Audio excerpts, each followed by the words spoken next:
Justinian I, known as Justinian the Great, inherited a fractured, diminished Roman Empire and made it his life's ambition to restore its glory.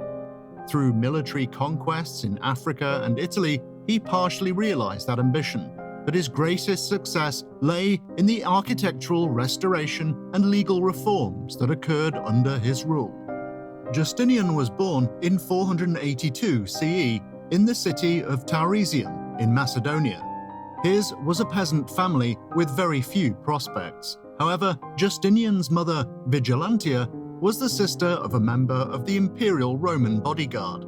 This man, Justinian's uncle Justin, adopted the boy and brought him to Constantinople. There, Justinian received a level of education that was well beyond anything his parents could have provided. He learned Roman history, jurisprudence, and theology. In his late teens, Justinian was selected as a member of the Candidatus, which was the personal bodyguard of Emperor Anastasius. In 518, Anastasius died. Justinian's uncle, Justin, became the new emperor. Over the course of his 9-year reign, Justinian served as a close confidant to his uncle. On April 1st, 527, Justin made his nephew his associate emperor. By this time, Justin had become virtually senile, so that Justin was acting as the key decision-maker for the Roman Empire. Justin died on August 1st, 527, and Justinian officially became the sole emperor. Justinian showed himself to be an energetic and enthusiastic ruler, which was a sharp contrast to those who had preceded him. 2 years prior to becoming emperor, he had married his mistress, an actress by the name of Theodora. This caused a scandal, as high officials were not supposed to marry women of such questionable profession. Justinian's early rule was quite chaotic. The Nika riots took place against the high taxes that Justinian imposed upon them. At the same time, Rome was fighting an unsuccessful war against the Persians. On January 13, 532, an angry mob arrived at the Hippodrome in Constantinople, while horse races were taking place. Justinian was in his royal box in the palace complex right alongside the Hippodrome. The crowd began hurling insults at Justinian and then surged forward to lay siege to the palace. A number of senators who opposed Justinian saw this as an opportunity to have him overthrown.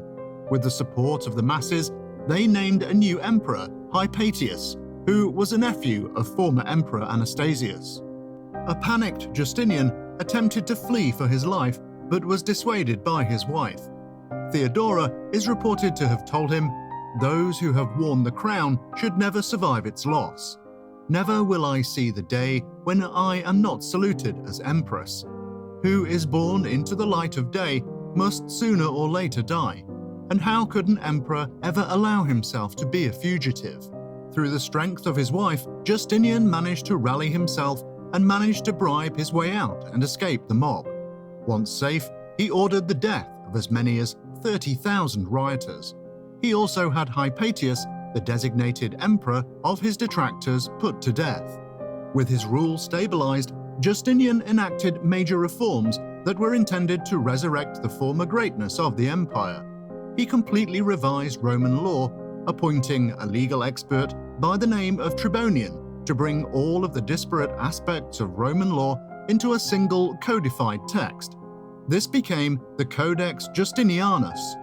The reign of Justinian was also marked by an ambitious architectural and building program intended to re-establish the glory of Constantinople. The major project was the rebuilding of the church at Hagia Sophia. Completed in 532, the magnificent church set the standard for Byzantine architecture for centuries to come. During Justinian's reign, the portable arts also flourished. Silk production was introduced from China, leading to an art form that would become famous across the medieval world. When he became emperor, Justinian launched upon an ambitious military campaign designed to re-establish the Roman Empire's dominance on the international stage. His first move was to invade the Sasanian Empire to the east in order to seize dominion over the Iberian Kingdom in the Caucasus Mountains. A number of battles were fought, with losses and victories on both sides. Justinian tried and failed, to make alliances with the Axumites of Ethiopia and the Himyarites of Yemen. When King Kavada of Persia died in Persia in September 531, Justinian concluded an eternal peace with the new king, Khosrau I. He had not gained the expansive territory that he wanted, but at least his eastern border was now secure. Justinian now turned his attention to the west. In 533, he launched a campaign against the Vandals, who had assumed control of Africa, Tripolitania, Corsica, Sardinia, and the Balearic Islands. Justinian's leading general, Belisarius, led an invasion by ship that, after a series of battles, led to the surrender of the Vandal king Gelimer. Africa was once again part of the Roman Empire. The last Roman emperor in the west, Romulus Augustus, had been deposed in 476. Since then, the Goths had controlled Italy and Sicily. Justinian now set about retaking these lands. Belisarius invaded Sicily shortly after his victory in Africa. The island fell quickly. Belisarius then marched his army to the Italian mainland. Over the next 5 years, a series of bitter battles were waged, leading to the final victory of the Roman army in 540. Italy was back under the dominion of the Romans, but there were still pockets of resistance. A rebel leader named Totila was named king of the Goths. He led a renewed army against the Roman invaders. The Gothic resistance was helped by a terrible plague that swept through the empire, as well as renewed hostilities on the eastern border. These two problems crippled the ability of the Romans to respond to the threat from the Gothic army. In 549, Totila recaptured Naples. Unable to defeat the Goths, Belisarius was replaced by Justinian's nephew, Germanus Justinus. He, however, was killed in 551, to be replaced by General Narses. After another 2 years of fierce fighting, Narses led his army to victory over the Goths. Justinian had been struck by the plague that had devastated his empire in the 540s, but was able to recover. In 548, Theodora died, possibly of cancer. Following the death of his wife, Justinian increasingly involved himself in religious matters.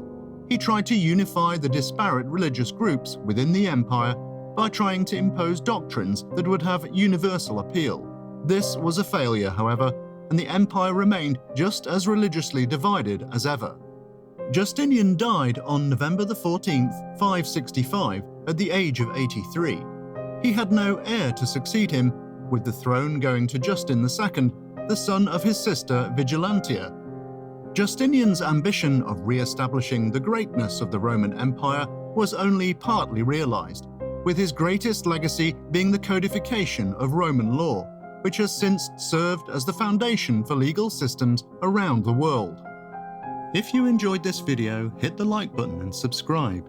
If you have any other suggestions for future topics you'd like us to cover, please leave a comment below, and we'll see you next time on History Junkie.